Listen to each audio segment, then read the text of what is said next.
नमस्कार मंडळी, मी तुषार चांबारे तुमचं स्वागत करतो आपल्या आधुनिक युवा शेतकरी या यूट्यूब चॅनलवर. तर जसं की तुम्हाला माहिती आहे की आपलं नवीन प्रोजेक्ट कुक्कुटपालनाचं ते चालू आहे.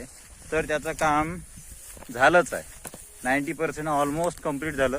तर तुम्हाला दाखवतो आपण नवीन सेटअपमध्ये काय काय केलं, एकदम म्हणजे शॉर्टमध्ये संपूर्ण दाखवतो. ठीक आहे, मी आता जे तुम्ही उभे आहेत तिथंच तो प्रोजेक्ट आहे, बघू शकता तुम्ही. मला भाऊ हे पूर्ण हिरवगार का दिसत आहे, तर हो पूर्ण हिरवगारच आहे.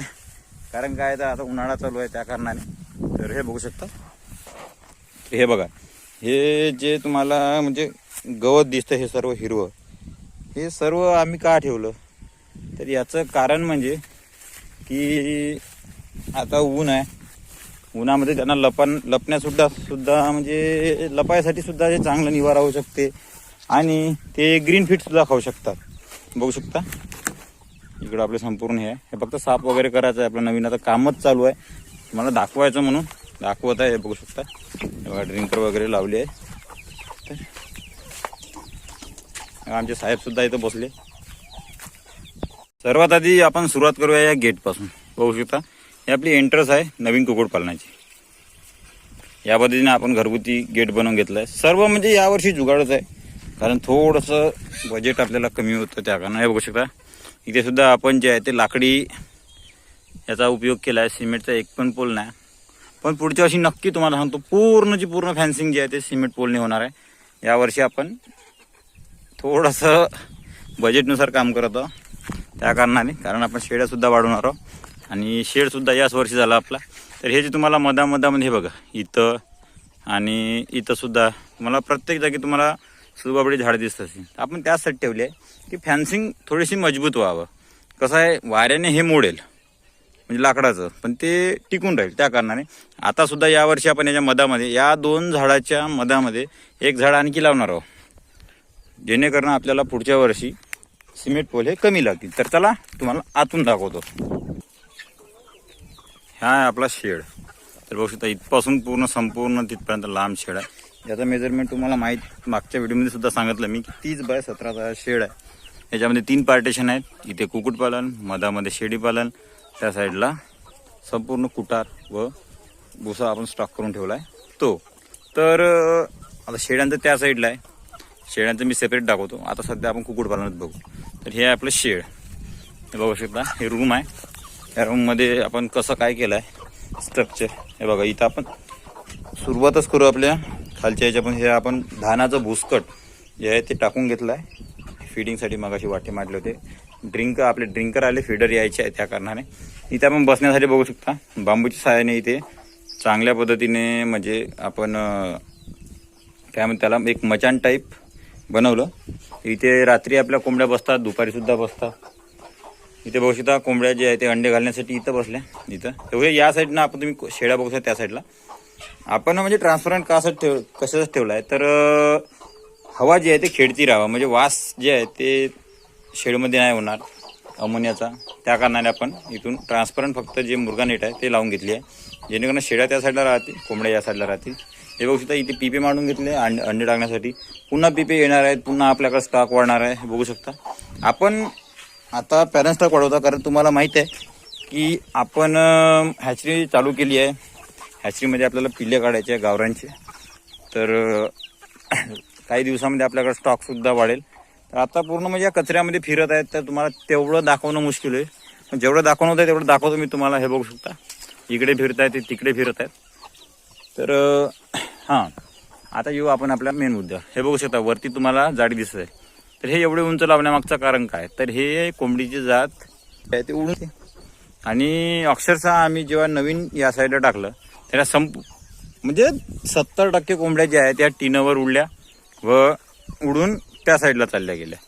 तर त्याच कारणाने आम्ही जे आहे ते वरून जे आहे ते ही नेट बांधली. आता तुम्हाला दाखवायचं म्हणजे ते वॉल कंपाऊंड आपलं पूर्ण वॉल कंपाऊंड आहे. वॉल कंपाऊंडला सुद्धा हे बघू शकता की आपण 5 फुटावर जे आहे 5 फुटावर बघू शकता तो आपण लोखंडी जाडी घेतली होती.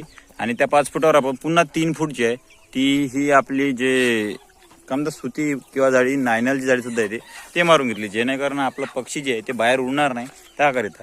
हे ग्रीनरी आपण ठेवण्याचं कारण हे बघू शकता. हे ग्रीनरी हे बघा तुम्हाला लाईव्ह दाखवतो.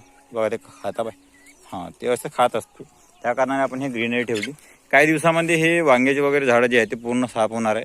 कारण इथं आपले ऑलरेडी म्हणजे फार्मिंग चालू होती.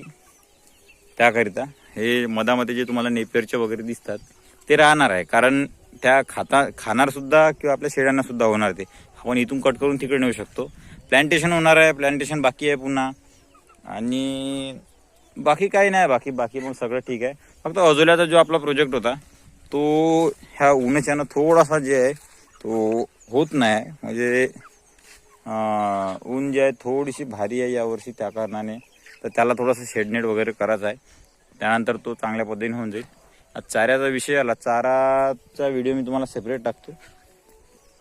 तर कमी जागेमध्ये जर तुम्हाला कुक्कुटपालन चालू करायचं आहे तर तुम्ही बघू शकता. या पद्धतीने जर जागा असेल तर तुम्ही सुंदर पद्धतीने करू शकता. तर कॉस्टचा जर विचार केला तर फक्त जर कोंबड्याचा विचार केला तर आता हा जो शेड आहे ह्या शेडला कमीत कमी आपल्याला 1 लाख रुपये खर्च आला आहे. तर आता फक्त आपण कोंबड्याचं पकडलं तर त्याचे 3 पार्टिशन एक पार्टिशन करा. 30,000 रुपये तुम्ही कोंबड्यासाठी पकडू शकता. कारण तो पक्क बांधकाम आहे. टीन आहे, साईडनं भिंती आहे, जाडी आहे, गेट आहे लोखंडी, सगळ्या गोष्टी. 30,000 त्याचे पकडा. इथे आम्हाला 5 बंडल जे आहे ते 100 फूटवाले लागले होते. त्याची कॉस्ट आली होती 17,000 रुपये. त्यानुसार कॅल्क्युलेशन करून टाकता. सगळं झालं भाडं वगैरे आमचं 17,000 रुपये ते आलं होतं. आणि हे जे वरची नेट आहे हे आम्हाला जास्त रुपये नाही लागली. हे आम्हाला 3,500 की 4,000ची लागली. तर यानुसार तुम्ही कॅल्क्युलेशन करा तुमच्याकडे काय आहेत त्यानुसार. आणि पक्ष्यांचं म्हणलं तर पक्षी तुम्ही आपल्या मतानुसार तुम्ही ठेवू शकता. माझ्या मते जर पकडलं तर एवढ्या याच्यामध्ये 60-70 पॅरेंट स्टॉक राहू शकते. आणि पिल्लू प्लस पॅरेंट स्टॉक जर पकडला आरामात एवढ्या जागेमध्ये, हे जेवढी जागा आहे याच्यामध्ये आरामात 400 ते 500 पक्षी राहू शकतात. एवढी जागा आहे. त्यानुसार कॅल्क्युलेशन करा. आणि हे ड्रिंकर फीडरचं वगैरे पकडलं तर 5,000पर्यंत आमचे ड्रिंकर आणि फीडर गेले आहे. आमचे म्हणजे कसं अलग अलग ऑर्डर दिलं तर अलग अलग आले. ड्रिंकर आले आमचे, ड्रिंकर आले, फीडर यायचे आहेत. फीडर आले की तुम्हाला दाखवतो असेंबल वगैरे कसं करायचे काय करायचे. तर भरपूर लोकांना माहीत नाही. आणि हॅचरीचं युनिट आपण नवीन चालू करतो. हॅचरीचं वेगळं आहे. आता आम्ही चालू करतो. आम्हाला कॉस्ट जी आहे ती 20,000 रुपयाची मशीन पडली आम्हाला हॅचरीची. तर ती तुमची इच्छा आहे करायची नाही करायची. तर या बजेटमध्ये तुम्ही करू शकता. याच्या कमी बजेटमध्ये सुद्धा करू शकता. एक नवीन आपण कुक्कुटपालनासाठी शेड करणार आहोत साध्या बेसिसवर. कसा करायचा का करायचा पूर्ण डिटेल तुम्हाला मी त्या व्हिडिओमध्ये टाकेल. तर राहा सोबत, मग भेटू आणि सांगा आपला प्रोजेक्ट कसा चालू आहे, तुम्हाला आवडला काय. तर अशाच नवीन माहितीसाठी सोबत राहा. आपल्या चॅनलवर शेती रिलेटेड, शेळीपालन, कुक्कुटपालन सगळ्या गोष्टी आपण दाखवत राहतो. तर भेटू पुढच्या व्हिडिओमध्ये.